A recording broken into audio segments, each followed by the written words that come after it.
शिरपूर शहर पोलिसांनी गरफोडीच्या गंभीर गुन्ह्याचा अवघ्या 24 तासात छडा लावत एका आरोपीला अटक करून चोरीस गेलेल्या मुद्देमालापैकी सुमारे 74,000 रुपयांचा मुद्देमाल जप्त केलाय।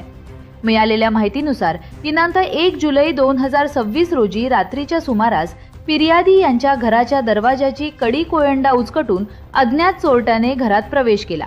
यावेळी घरातून 14,000 रुपये रोख, एक LED टीव्ही, एक AC तसेच 2 लॅपटॉप असा एकूण 74,000 रुपयांचा ऐवज चोरीस गेला होता। या प्रकरणी शिरपूर शहर पोलीस ठाण्यात गुन्हा दाखल करण्यात आला होता। गुन्ह्याचा तपास सुरू असताना पोलीस निरीक्षक किशोर कुमार परदेशी यांच्या मार्गदर्शनाखाली DB पथकाने गोपनीय माहितीच्या आधारे दिनांक 6 जुलै 2026 रोजी खर्दे बुद्रुक येथून रवींद्र राजेंद्र पावरा याला ताब्यात घेतले। चौकशीत त्याने गुन्ह्याची कबुली दिल्यानंतर चोरीस गेलेला मुद्देमाल पोलिसांनी हस्तगत केला। पुढील तपास शिरपूर शहर पोलीस करीत आहेत।